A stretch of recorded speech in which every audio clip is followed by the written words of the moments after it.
السادة الحضور، نرحب بكم اليوم هذا اليوم الثاني على التوالي لاستكمال ما بدأناه بالأمس لإطلاق الملتقى العربي للتراث الثقافي بنسخته الثانية، والتي اضطررنا لتأجيلها من شهر مارس الماضي.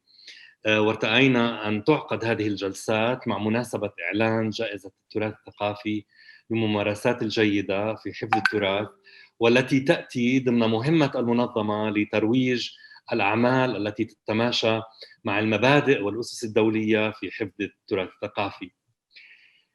واستحدثنا أيضاً جائزة اليافعين هذه المرة، التي سنقدمها لكم اليوم بنتائجها في دورتها الأولى لعامي 2019-2020. وكما رأينا البارحة وكما سنتحدث اليوم، فهناك منظومة قيم ترتبط بمفهوم التنوع الثقافي الذي تشكل هذه المنطقة العربية جزءاً مهماً فيه، ويصب جوهره في مناظير متفاوتة بمفهوم الأصالة ببعدها أو بأبعادها الاجتماعية والثقافية والمعرفية والمكانية. فاليوم نستكمل الحوار بمداخلات هامة مع متحدثين بارزين في هذا المجال، فلنستعرض من هم المتحدثين هذا اليوم. الشريحة التالية. وقبل أن نتحدث عن برنامج اليوم، أود أن أذكر أن الموقع الإلكتروني الخاص للملتقى العربي للتراث الثقافي الآن هو متاح، وبه أيضاً المنشور الذي تحدثت عنه البارحة لوقائع الملتقى العربي الأول. والاطلاع على محتوى الموقع ومعرفة المزيد عنه وما نخطط له في المستقبل، من الممكن أن تراجعوا هذه الصفحة. في الجدول اليوم عندنا جلستين. الجلسة الثالثة من الملتقى والأولى لهذا اليوم نركز فيها على موضوع المتاحف وموضوع التواصل في سياق مفهوم الأصالة، وسنتكلم عن التحديات التي تواجه فكرة أصالة التفسير ووسائل توصيل الرسائل الأصيلة إلى الجماهير والزوار. دعوني أرحب اليوم بمعالي الشيخة نوار القاسمي ودكتورة عادلة العايدي هنية والمهندس كريم شابوري في الجلسة الثالثة. وأدعو الزميلة فاطمة وطندوست لتقديم معالي الشيخة نوار القاسمي. وقبل أن أبدأ أود أن أذكركم بأن الترجمة موجودة على علامة الانتربريتيشن ترجمة، وهناك ترجمة باللغة العربية والإنجليزية. فالآن ننتقل إلى اللغة الإنجليزية مع زميلتي فاطمة. Thank you, Dr. Zaki. Good evening to everyone. I'm happy to introduce Her Excellency Sheikha Nawar Al-Qasimi, Vice President of Sharjah Art Foundation. She joined the organization in 2010 to increase audience engagement, and she later led the foundation's development department. Her current capacity, she supports Her Excellency Sheikha Hur Al-Qasimi, President and Director of Sharjah Art Foundation, in strengthening the foundation's role as a catalyst and advocate for the Sharjah arts in the region and around the world. She's also responsible for the foundation strategic planning. Sheikha Nawar Al-Qasimi is a member of the Sharjah Tourism Advisory Committee. She graduated from the American University of Sharjah with a degree in communication and advertising. Your Excellency Sheikha Nawar, the floor is yours.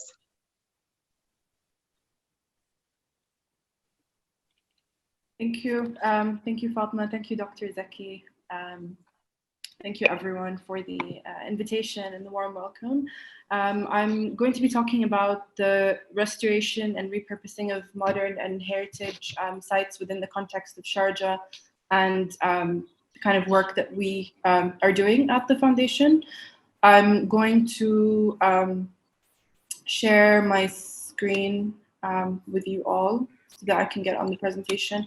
If somebody can make me the host so I can do that. Moses, can you help, please? Yes, you can, Ashika. You can share the screen. Oh, okay. There we go. Can everybody see that? Yes. Oh, it disappeared. It was there and it disappeared. It was there. Sorry, let me try again. Yeah, take your time, don't worry.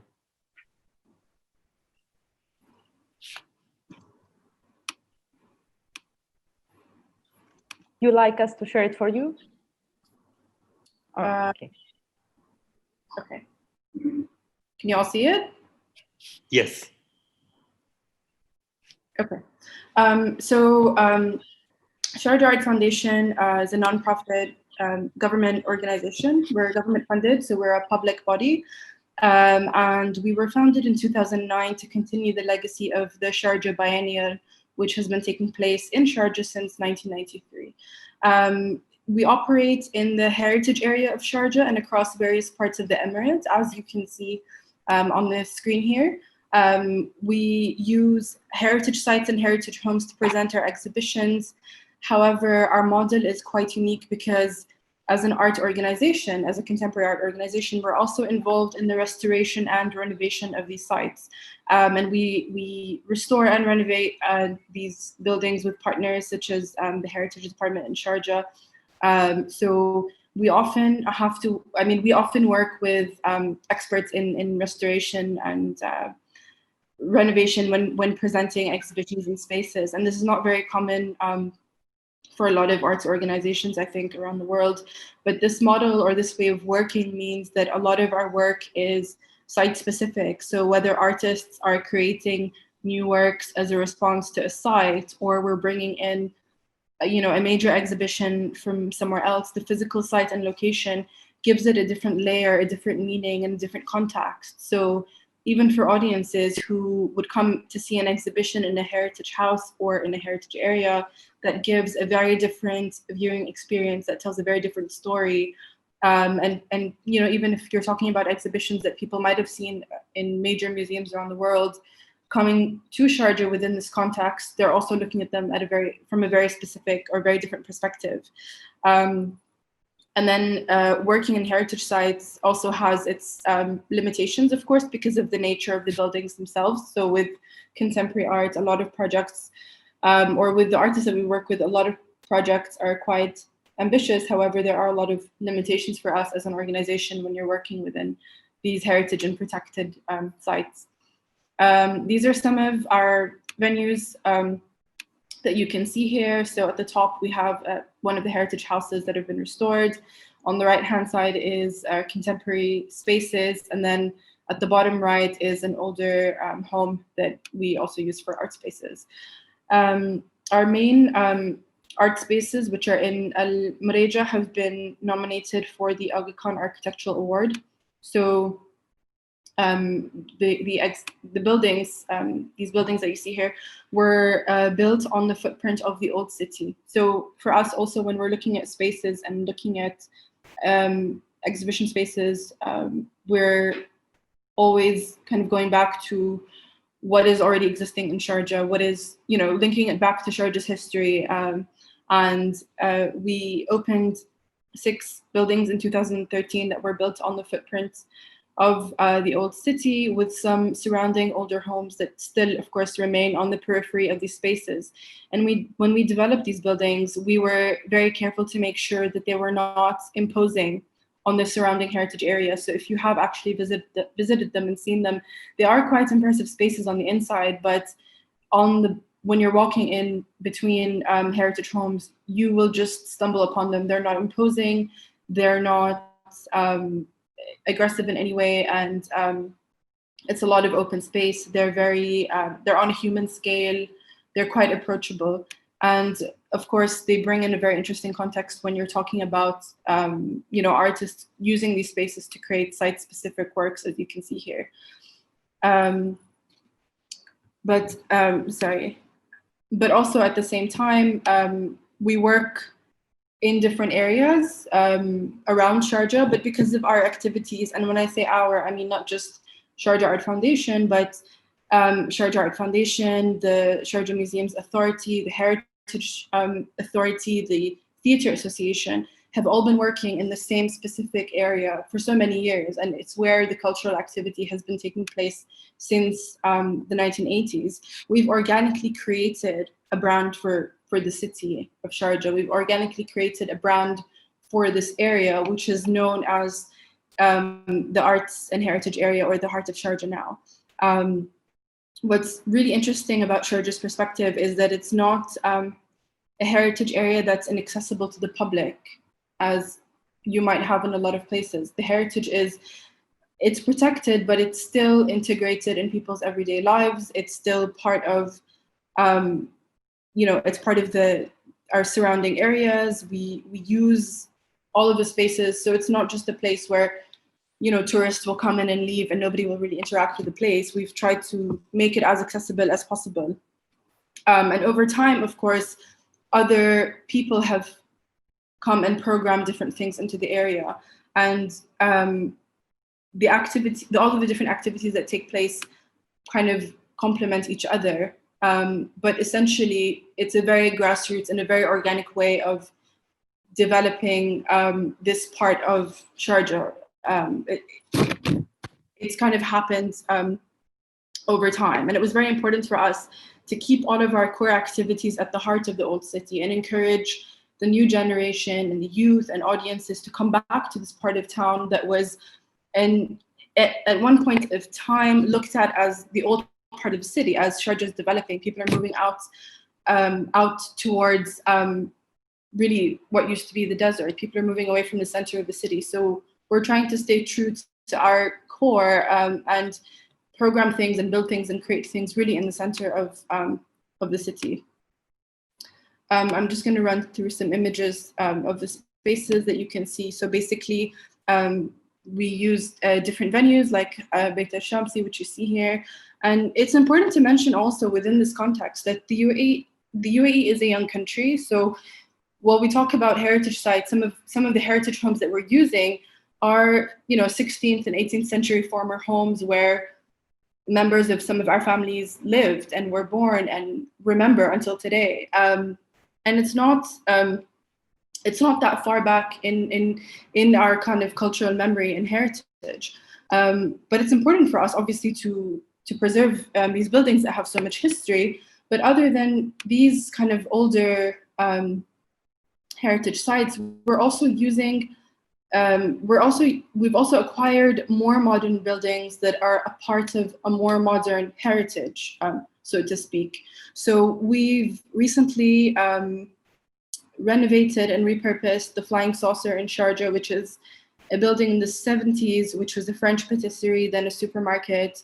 It was repurposed and recently opened, and now is an exhibition space, but also houses a community space in the basement. So we're also looking at buildings that are not necessarily from the 16th and 18th century, but that are modern from the 70s, that are part of our cultural memory or our generation's cultural memory. This is the Kalba Ice Factory. So Kalba is one of part of Sharjah's towns that's on kind of on the East Coast. And this is a beautiful building, which is a one-screen cinema from the 1970s. And it was one of the very few cinemas in Sharjah, and it was the place that people went to when they wanted to watch films in the 70s. It's quite iconic. It's a very interesting building. It's a very beautiful building, and we've acquired it and are hoping to turn it into a film school in the future. So we're also looking at these types of buildings that have a very different function or different memory. And we have spaces also like the Hamriya Studios, which are studio spaces in Hamriya, which is on the border of the Emirate of Ajman. So we have buildings, this is the Flying Saucer building. So we have buildings that are also kind of outside of our arts and heritage areas, but are in residential areas or on the borders of other emirates. So we've also utilize these spaces that have been discarded or inactive as a way to reintegrate the work that we're doing into different parts of the Emirate of Sharjah, but with very different functions. So with this building, for example, the Flying Saucer, it's in a completely residential neighborhood. So we use the floor that you can see for exhibitions, but we've opened up a basement that is a library, cinema space, a cafe. So we've completely changed it into a community space, a purely community space. We work with a lot of local architects with all of these different buildings. So with the building and the studios that we've built in Al Hamriya, we've built them on the footprint of an old souk. So we kept the dimensions of the original courtyards. We built around the space. And for people who grew up in Hamriya or who visited the souk, they still feel that there is some kind of a connection, even though it's a new building.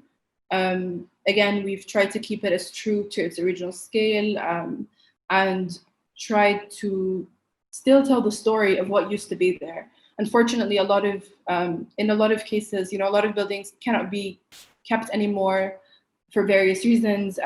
They were in such bad shape that we couldn't keep them and had to repurpose the space, but we still keep the original names of the owners of the homes that lived there or the function of the building. We still talk about it. We make sure it's included in all of our documentation and communication and narratives around the space. And we make sure that people understand that it is still part of their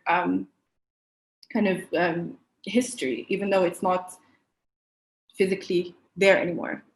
Another one of these interesting buildings is the Kalba Ice Factory, which you'll see here. This was, again, this is in the east coast of Sharjah. And this building was used by fishermen to store ice. It was built close to close to mangroves, which are now protected. And when the building opened or the factory opened, it was too close to the water and it was shut down because it was too dangerous for the marine life in the mangroves. So this building was discarded for many years, and we were able to reuse it and repurpose it, and we're using it as studio spaces and as a space for large-scale installations, which you can see here. So we have these different kind of ventures and these different little pockets that we work with or work in with different parts of the Emirate of Sharjah. But what's interesting in the work that we do is that there are instances where we're given a space temporarily for a biennial or a project. And what happens is that we, with our programming, are able to draw a really large crowd to the space or create an interesting site-specific work and then go back and lobby for keeping that building and come back and say, look, we've demonstrated that people are interested in the space. We've retold the story of the space. We've given it a different function. And a lot of times we end up protecting these modern sites that people sometimes overlook because they're not that old and they're not, they're not heritage homes and they're not from the 16th or 18th century. They're newer modern sites. And sometimes these buildings are at risk of being demolished because somebody wants to build a bridge or extend a highway or something. So with the work that we do, we're actually able to go back and lobby for protecting some of these buildings and really shaping these different communities, or by integrating art and education programs and projects in different parts of Sharjah. To wrap up, basically, I wanted to mention that working with, the way that we work is that we work in different areas and with different audiences, and there is no one unique audience. Sharjah is very diverse. We work in the oldest part of Sharjah with the souk and the port behind us, the museum on the opposite side of us. We work in Kalba and Hamriya where it's, they're smaller, quieter towns. We work between the souks and by the port and by the markets. So we're not necessarily at the back door of an arts audience. We're not next to the art schools, and we're not next to, where your typical kind of art students are. But through our programs, we've noticed that it's been challenging, but it's been quite interesting how we've developed audiences, and we've seriously looked back at the way that we've operated and seen that there is, I mean, it's a learning progress, but we've seen that something that really kind of doubled and tripled our audience numbers was when we opened our art spaces, which I kind of showed at the earlier part of my presentation. These art spaces that we've opened are very minimal. There's no big sign, there's no big gate, there's no grand entrance. So people don't feel like they're going into an intimidating space that's not for them. It's a space that's open for everybody, that's quite welcoming, that's easy to navigate in and out of. Sometimes people stumble upon it. And having an open, approachable space automatically welcomes a lot of people. All of our exhibitions are also free and open to the public, and that means that we've also been able to attract people in a way that they feel like they can just walk in and out. We've also worked on programs and had signage and booklets in different languages, and we try to do this whenever possible with the major projects like the Sharjah Biennale. We have audio tours in different languages and booklets in different languages.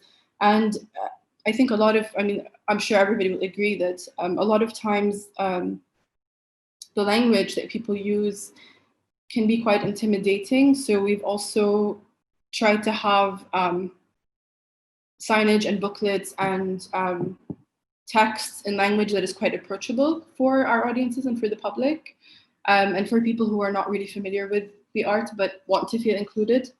The programs are always, the programs and workshops that we present are always very deeply rooted into what's happening around us, whether it's cultural or political or things happening in our neighborhoods.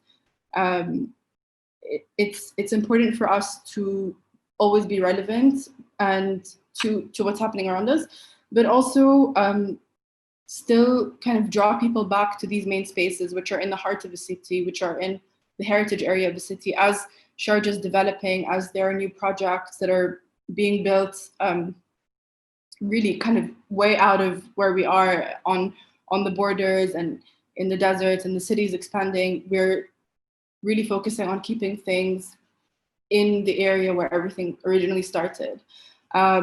And to create opportunities and dialogue for exchange through art and music and theater and all of the different programs and the work that we do. Thank you. Thank you very much, Excellency Sheikha Nawar Al-Qasimi, for this excellent presentation, highlighting how restoration and purposing of modern heritage places for the people's enjoyment and of the art in living historic context. It's really inspiring to see how these places have become, places of enjoyment, places where people go and enjoy the art, where even history becomes part of this bigger picture of the architecture and the art scene in Sharjah. Thank you very much. And I think we will move to the next speaker with us today, who is Dr. Adila Al-Aidi Haniya. And we will move to Arabic now. And I hope that everybody who has joined us now, they can use the interpretation sign to move to the other language, where you have interpretation with the sign of the globe, to move to English or Arabic. الإخوة اللي بيحبوا يسمعوا باللغة الإنجليزية ممكن المحاضرة القادمة بالعربي ممكن يستخدموا الزر اللي موجود عليه كلمة interpretation. شكرا جزيلا. شيرين لو سمحتي. بسعدني أقدم الدكتورة عادلة هنية، وهي مديرة المتحف الفلسطيني وكاتبة وأكاديمية مختصة في الثقافة الفلسطينية والفكر العربي الحديث والفضاءات والممارسات الثقافية، وقد حصلت على الدكتوراه في الدراسات الثقافية من جامعة جورج ميسون، وعلى الماجستير في الدراسات العربية المعاصرة من جامعة جورج تاون. تفضلي دكتورة عادلة. شكرا كثير لدعوتي لهذا اللقاء. أنا بعتبر حالي جزء من عائلة إكرام. كان عندنا الشرف إنه تعرفنا على بعض قبل سنتين وعملنا برنامج مشترك السنة الماضية، وهذا العام طبعا كنت من جزء من اللجنة، فكتير كتير سعيدة إنه تستمر العلاقة بين إكرام وبين المتحف الفلسطيني، وكل الشكر لحسن التنظيم وحسن التنسيق. أنا رح يعني أقسم مداخلتي إلى طبقتين متداخلتين. الجزء المرئي هو سيتكون من أولاً شرح عن المتحف، ثم الشرح اللي عمل المتحف الفلسطيني في الترميم والرقمنة والتعليم والنشر وإلى آخره. أما خطابي حديثي سيشرح طبعاً يعني سأشرح الصور، لكن سأركز على المبادئ التوجيهية التي تحكم إنتاج المحتوى في المتحف الفلسطيني ومبادئ البرنامج التعليمي لدينا. فإن شاء الله تقدروا تفهموا على المستويين، بس إن شاء الله إذا لا ممكن نسأل أسئلة. هلأ بدي أبلش بشرح بسيط عن البناية، فرح نقعد شوي في هذه الصورة. البناية مثل ما أنتم شايفينها هي منبسطة على التلال الفلسطينية، تقع في أراضي قرية بير زيت. فمن الخلف على اليسار بتشوفوا بلدة بير زيت، على اليمين بتشوفوا جامعة بير زيت، في الأمام طبعاً المتحف وحديقة المتحف. المتحف افتتح أبوابه في سنة 2016. نحن مؤسسة غير حكومية أسست بالأصل من قبل مؤسسة التعاون التنموية الفلسطينية الرائدة. نحن نفتخر أنه فزنا بجائزة الأغا خان للعمارة العام الماضي لبنايتنا، اللي هي بالمناسبة هي بناية خضراء وحازت على جائزة الليد. والملفت أنه هي أول بناية حديثة تحصل على جائزة الأغا خان في فلسطين، وكذلك أنه هي تم تكريم البناية وكذلك الحدائق. أوكي، البناية من تصميم المكتب الهندسي هاني هانبينغ، بالمناسبة نفس المكتب الهندسي الذي صمم المتحف المصري الكبير.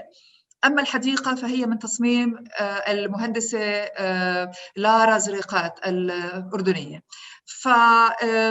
قبل ما أنتقل إلى بقية بس بحب أشرح عن المتحف. المتحف هو رسالته هو إنتاج ونشر تجارب معرفية تحررية عن فلسطين. بحب أشرح كلمة تجارب معرفية. ما هي التجارب المعرفية أو learning experiences؟ إحنا ما بنحب نحكي إنه مثلاً عملنا معرض أو عملنا ندوة أو عملنا مؤتمر أو عملنا VR experience أو عملنا يوم مفتوح لقطف الزيتون أو ورشة طباعة أو ورشة كتابة. إحنا كل هذه النشاطات والفعاليات إحنا بنسميها أو نراها كتجارب معرفية. تجارب معرفية في فحواها أو في نواها هي نشر روايات تاريخية عن فلسطين. كل تجربة تعلمية هي تنشر روايات عن التاريخ الفلسطيني، عن المجتمع الفلسطيني، عن الشعب، عن الثقافة وعن التاريخ.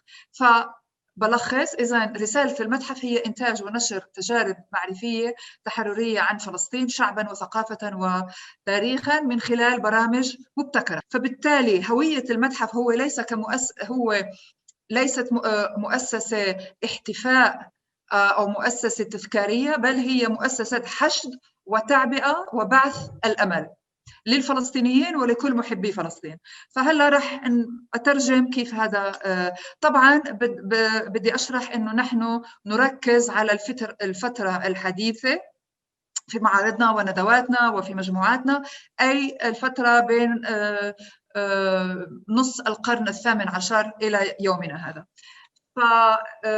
فرح أوقف هون الملخص المفاهيمي الأول، وبدي أنتقل هلأ للجزء التطبيقي الأول. بما أنه خلينا نبلش بالصورة الثانية. أوكي، فهلا الصور اللي راح اشرحها بما انه احنا نتحدث عن التراث، راح اركز اليوم بالنسبه للصور في التقديم على 3 مشاريع او 3 مسارات في عمل المتحف، مع العلم انه عمل المتحف متشعب. راح اركز على فقط 3 اشياء. اولا لما انا عم بحكي عن الروايات مثل ما انتم بتعرفوا التراث المادي الفلسطيني اغلبه موجود في مجموعات خارج فلسطين بين ايادي مثلا مقتنين من افراد ومؤسسات خاصه في الشتات الفلسطيني، طبعا في المتاحف العالميه. فبالتالي ما تبقى لنا هو الروايات، سرد الروايات. ما هو الدعم المادي لهذه الروايات؟ هي الورقه، الصوره، الصوت. فبالتالي نحن أسسنا العام الماضي بالتعاون مع المكتبة البريطانية والمشروع قائم استوديو لترميم الوثائق الورقية بعنوان الترميم من أجل الرقمنة. ونحن سعداء بجمع وباستقبال بشكل مجاني آلاف من الوثائق التي تأتينا من الجمهور، من المؤسسات، من الأفراد. تم تدريب زملائي في المكتبة البريطانية بتمويل من المجلس الثقافي البريطاني. بنروح للصورة اللي بعديها. لكن احنا عملنا ليس مغلق. الصورة اللي بعديها. اوكي.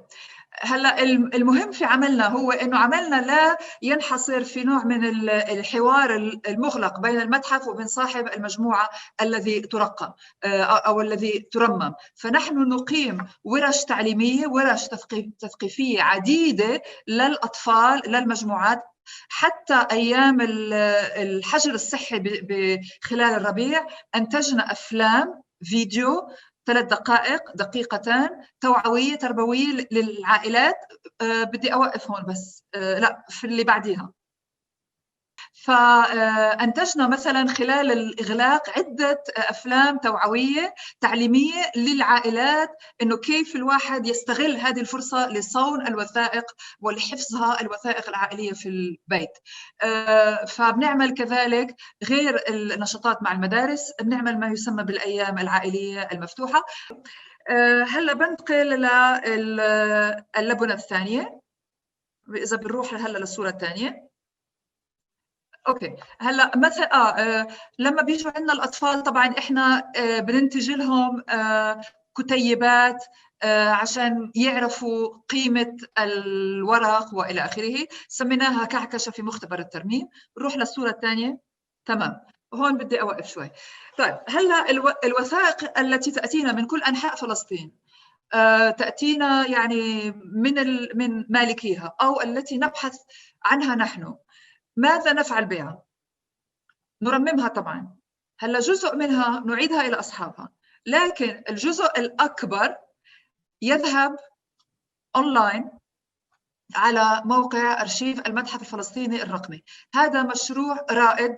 نحن ندخل في العام الثالث الآن، وسيستمر المشروع على الأقل إلى 3 سنوات مستقبلية. حاليا رقمنا 145,000 مادة ورقية لغاية الآن، إضافة إلى العام الماضي سننتقل إلى المرئي والمسموع. فإذا بالتالي ما هو الخط أو المسار؟ نحن نجمع وثائق تاريخية، أرشيفات عائلية، مؤسساتية، صور، خارطات، محاضر اجتماعات، كتب، كتيبات، بوسترات وإلى آخره.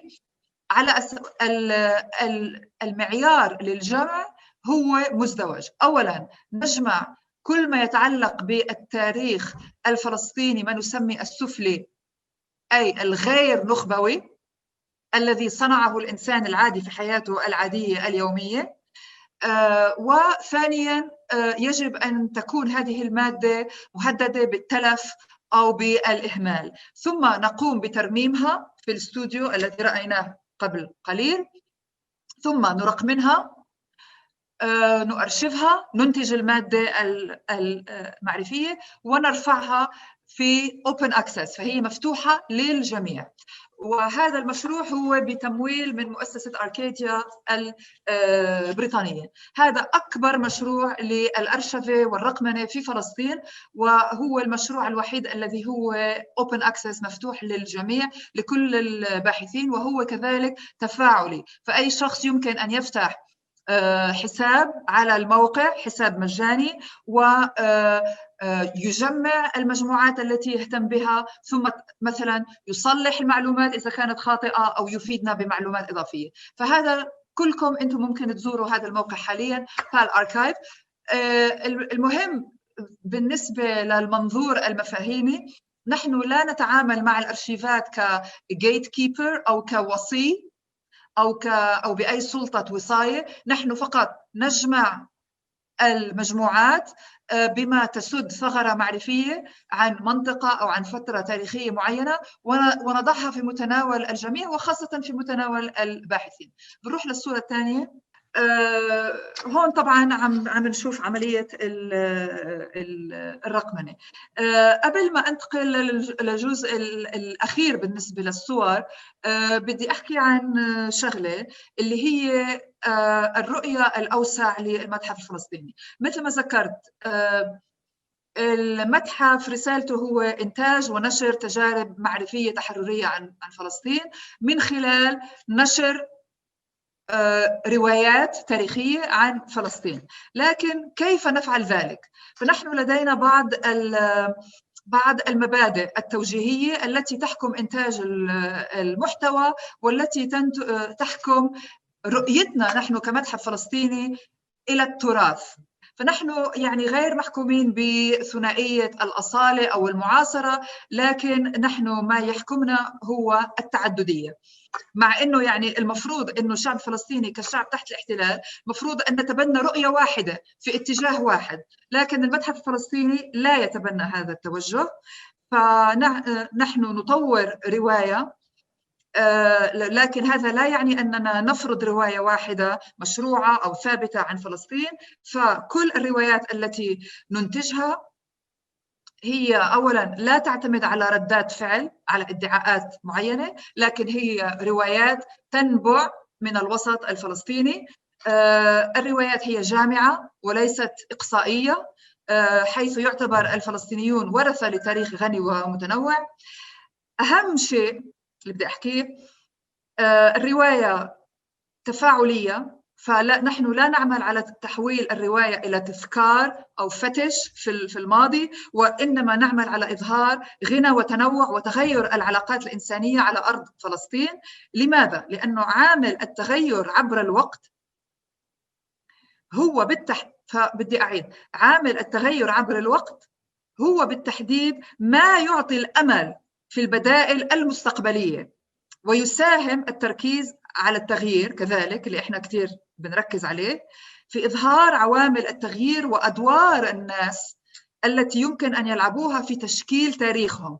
فما حصل للشعب الفلسطيني ليس قدر لا يمكن تغييره، فإذن بالتالي نحن نقدم الأمل من خلال التركيز على المتحول والغنى والتعددية في الرواية. فبالتالي هذا يبعث الأمل أنه كل شخص، كل فرد يمكن أن يغير تاريخه ويصنع تاريخه. فمثل ما ذكرت، الرواية متغيرة ومنفتحة ولا محددة مسبقا ولا منغلقة. فنحن دائما نحاول أن نعزز الفضول والرغبة في التعلم والرغبة في المساءلة. فإذا هذه بالنسبة للرواية، فهذه بالنسبة للمبادئ التوجيهية التي تحكم إنتاج المحتوى، والتي تحكم كذلك عملنا من خلال استوديو الرقمنة أو الأرشيف الرقمي في تعددية هائلة وكم هائل من المواد ومن الأرشيفات التي تحترم كل غنى الشعب الفلسطيني وتجربته. هلأ بنتقل للموضوع الأخير اللي هو البرنامج التعلمي، إذا بنقدر نروح عليه شوي. نحن نفتخر أنه في عندنا برنامج تعليمي غني جدا. لدينا شراكة مع منظمة الأمم المتحدة لغوث اللاجئين، فنحن بالتالي نستقبل مدارس مخيمات اللاجئين إضافة إلى المدارس الحكومية. نقدم لهم زيارات إلى معارضنا، ورشات عمل. نشوف الصورة الثانية. أوكي. وهذا إشي كتير مهم، ننتج من الألف إلى الياء مواد تعلمية إلى الأطفال زي ما أنتم شايفين بهذه الصورة والمعلمين. المواد التعلمية للأطفال هي عبارة عن مسار أو كيدز تريل داخل المعارض التي يقيمها المتحف، عشان الولد لا يتلقى ولا يحفظ المعلومة بل يكتشف المعلومة داخل المعرض. أما الكتيب الذي ننتجه من الألف إلى الياء إلى الأساتذة هو عبارة عن دمج للمنهاج الفلسطيني مع موضوع المعرض. بنروح للصورة الثانية. اوكي. احنا كثير سعداء هاي السنه فتحنا مكان فضاء تقريبا ثابت هو للاطفال ولليافعين. في الجزء الاول في العاب تفاعليه للاطفال الصغار من السن 4 لل10، وفي الجزء الثاني في عندنا معلومات شوي عن الانتفاضه، عن القمع، عن الرقابة العسكرية بشكل تفاعلي، وفيه مرح طبعا لليافعين. بس بحب أذكر بسرعة قبل ما أنهي مبادئ البرنامج التعلمي، ربما راح تلاقوها ذات أهمية. أولا مبادئ البرنامج التعلمي في المتحف الفلسطيني هي تستند على قيم المتحف بشكل عام، التي هي أولاً سهولة الوصول للمحتوى، تقديم محتوى فكري موثوق به، الشفافية، الاستقلالية، بث الأمل والإلهام. أما القيم التعلمية التي يعززها المتحف الفلسطيني في كل البرامج والورش والمصادر التعليمية التي نصممها من خلال تفاعلنا مع الأطفال ومع المربين هو العمل الجماعي، الحوار والمساواة، التعلم التشاركي، المرح والثقة. بحب أنهي في آخر صورة، وإحدى قيم كذلك البرنامج التعلمي هي نقطة البداية التي بدأت فيها الفكر التحرري. فيوفر البرنامج التعلمي سياقات تعزز فهم الفلسطينيين الصغار للاضطهاد الممارس عليهم سياسياً واجتماعياً واقتصادياً وثقافياً، وبالتالي تمكين من بناء استراتيجيات للمقاومة. فيصمم البرنامج برامج تستهدف الفئات كذلك المهمشة وتراعي مصالحهم بهدف المساهمة في بناء مجتمع فلسطيني تعمه العدالة الاجتماعية. هون بنهي بصورتين. الأول صورة طبعاً للبناية مع عناويننا على محطات التواصل الاجتماعي، والصورة الثانية الأخيرة اللي بدي أختم فيها هذه صورة للبناية من الحديقة مع كافة موظفين المتحف، اللي دائما بحب أركز على أنه إحنا إنتاجنا 100% هو إنتاج محلي من قبل فئة الشباب. فشكرا كثير على إصغائكم. شكرا جزيلا دكتورة عادلة على المحاضرة القيمة. الحقيقة عمل المتحف من خلال كل البرامج اللي تفضلتي فيها بالذات في سياق التعليم وأساليب التعليم والقيم التي تودون يعني الوصول إليها هي في صميم موضوع الأصالة، وبالذات لما تحدثتي في آخر شريحة عن أهمية أنه كل هذه الأعمال يقوم بها الشباب ليشتغلوا في نفس المتحف. شكرا جزيلا لك. وقبل أن يستبقنا الوقت أكثر من هيك، وأرجو أن المتحدثين القادمين أن نحاول نختصر قدر الإمكان لأنه الوقت عم يداهمنا. فأرحب بالمتحدث التالي الأستاذ كريم الشابوري من جمهورية مصر العربية، وأدعو زميلي أنور لتقديمه ليتحدث لنا عن تصميم ما يخص تجربة الزائرين. مساء الخير. السيد كريم هو معماري ومصمم متحفي مصري، تخصص منذ تخرجه في مجال عمارة وتصميم المتاحف. حاصل على جائزة الدولة المصرية للإبداع وجائزة روما في مجال عمارة المتاحف والميزوغرافيا بالأكاديمية المصرية للفنون في روما. حاصل على ماجستير في الميزوغرافيا والعمارة وعلم الآثار والتصميم الاستراتيجي والإدارة غير التقليدية للمواقع الأثرية من أكاديميا إدريانا في روما عام 2007. تفضل أستاذ كريم. مساء الخير. أنا هعمل شيرنج للماي سكرين. تفضل. اوكي.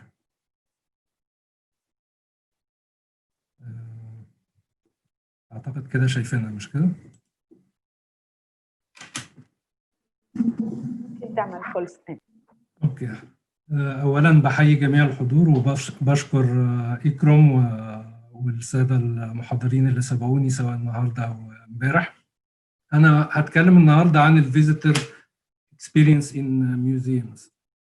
يمكن بداية عشان نقدر نتكلم عن تجربة الزيارة أو تجربة الفيزيتور داخل المتحف، مهم إن نتكلم عن تعريف المتحف، أو يمكن التعريف الديفينيشن للمتحف من خلال منظمة الأيكوم، واللي يمكن عليه ديبيت حاليا ويعني بصدد تغييره، لكن أنا عايز أركز فيه على 4 كلمات فقط، اللي هي يعني acquiring, conservation, research and communication.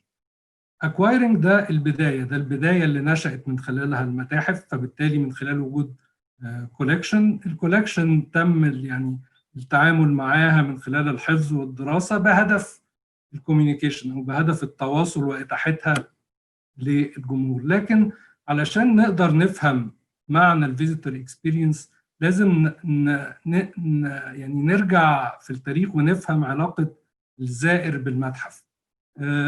المتاحف بشكل عام في عصرنا الحديث، ويمكن أنا مش بتكلم عن المتاحف تاريخيا أو في العالم القديم سواء يعني الموزان في مكتبة اسكندرية أو غيره، أنا بتكلم عن المتاحف بمفهومها الحديث اللي نشأ بداية من عصر النهضة. هي كانت نتيجة لظاهرة انتشرت في الوقت ده، وهي ظاهرة الاقتناء. يعني في العالم الغربي خصوصا في أوروبا، النبلاء والملوك والأمراء بدأوا يعني تنتشر ما بينهم نوع من الترند، فكرة الاقتناء، فكرة ان هم يرسلوا مبعوثين ليهم لمختلف أرجاء العالم يجمعوا لهم الأشياء الغريبة أو الثمينة اللي بيشوفوها. فبالتالي بدأت تتكون مجموعات كبيرة من المقتنيات، ما كانش الهدف منها إنشاء متحف، لكن المتاحف كانت نتيجة ليها.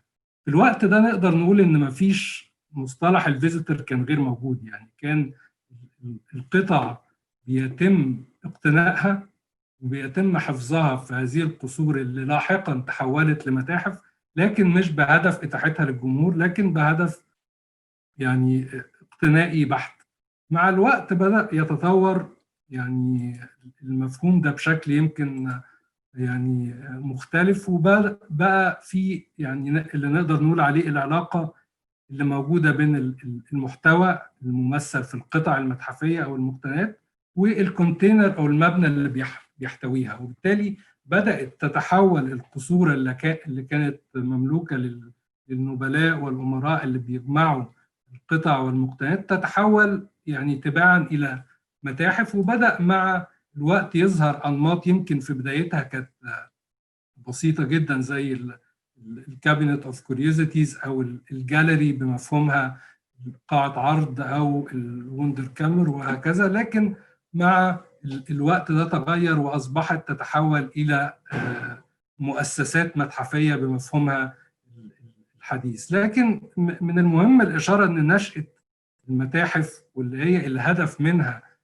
يعني مجازا هو حفظ وحماية التراث، لازم نتذكر ان هي كانت مؤذية للتراث بشكل كبير. يعني عملية الجمع والاقتناء كانت بتتم بشكل يمكن يعني بهدف التملك. فبالتالي احنا لو بصينا على سبيل المثال لمتحف واحد مثلا البرجامون ميوزيوم في برلين، احنا هنقدر نلاقي فيه مقتنيات تراثية، على سبيل المثال بوابة عشتار أو الألتر زيوس من برجامون. فبالتالي في يعني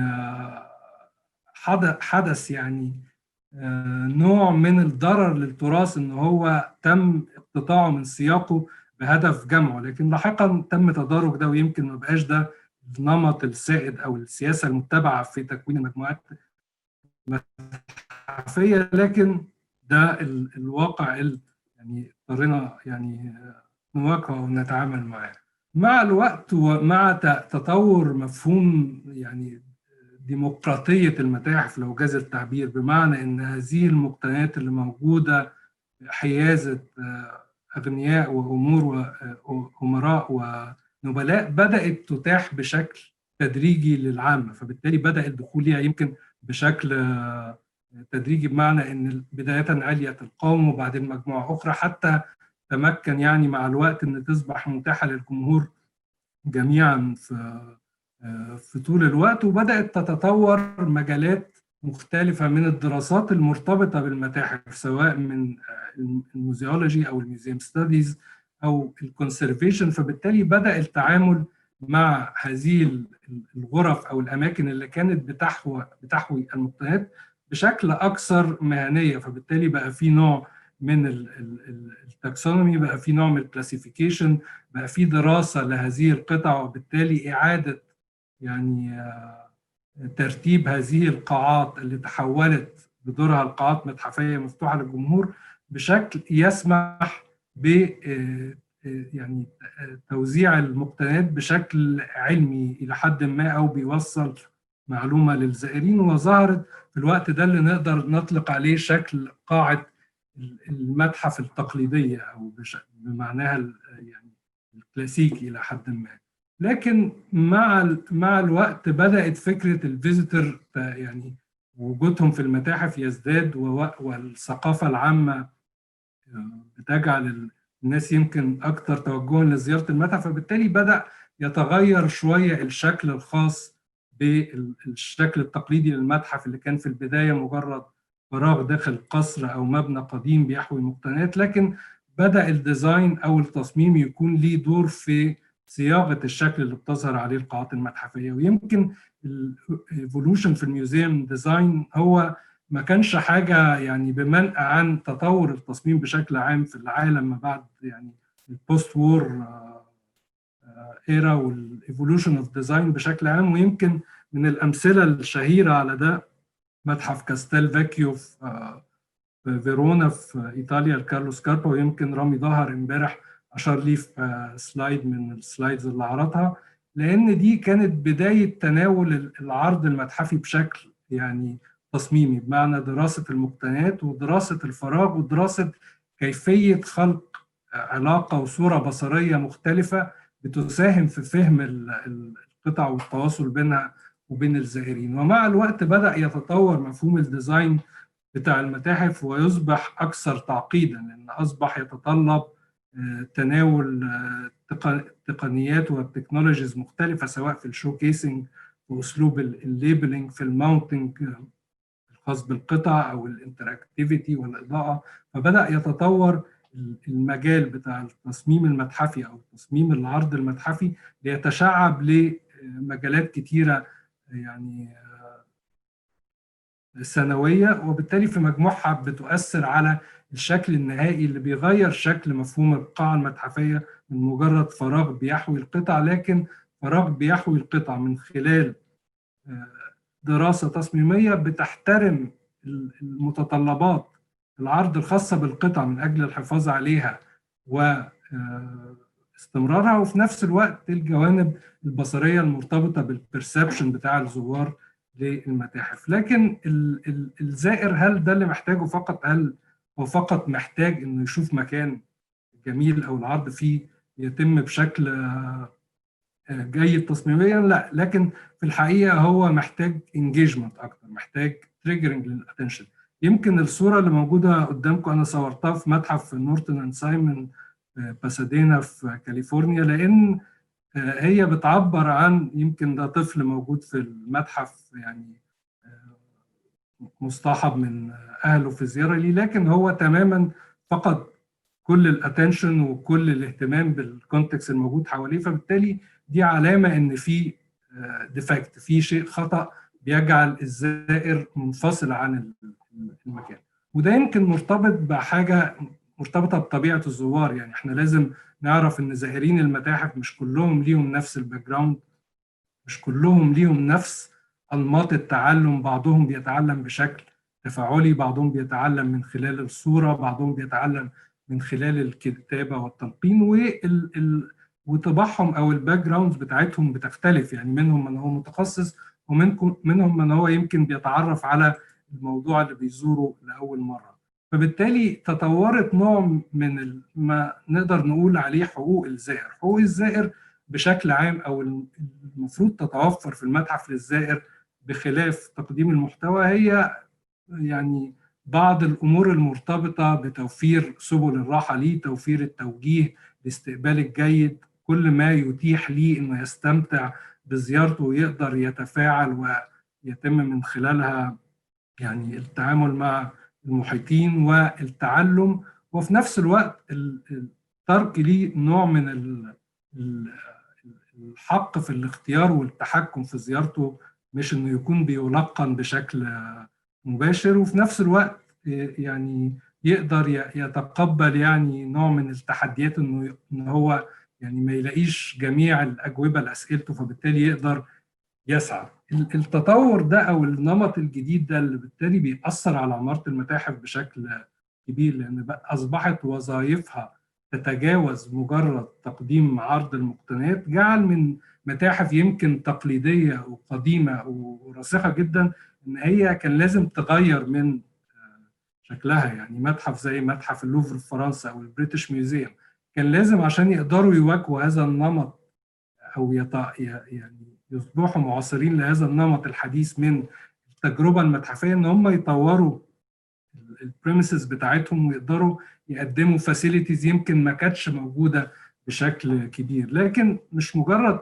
التأثير ده على الاركيتكتشر، لكن هو اصلا اكبر تأثيره على الناريتيف نفسه للميوزيوم، لان التعامل مع القطع المتحفية مش مجرد عرضها بشكل مباشر للزائر، لكن يعني استغلالها او نقدر نقول عليه، ويمكن احنا بنتكلم في جدلية الأصالة والمعاصرة، نقدر نقول إن المتحف في تعامله مع الزائر بمفهومه الحديث يمكن بيسعى إنه يقدم فهم معاصر للشيء الأصيل. يعني ما نقدرش نقول إن المتحف ده نفصل بين المعاصرة والأصالة، لأن هي مش شكلية، هي في المحتوى وفي المضمون.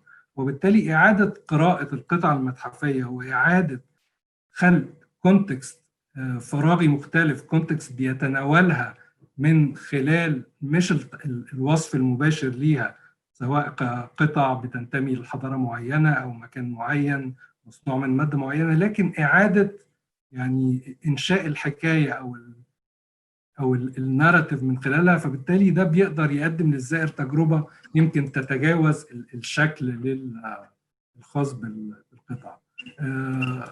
أخيراً يعني عايز أتكلم على نقطة واحدة مرتبطة يعني الأوبجكت أورينتد والفيزيتور أورينتد. يمكن إحنا في السلايدز السابقة اتكلمت إزاي حصل الشيفت للميوزيوم، إن هي بقت بتبالانس بين الرعاية والحفاظ على القطع وفي نفس الوقت تقديم الخدمات لزوارها. لكن إحنا في عصر يمكن بتطغى فيه بعض الأحيان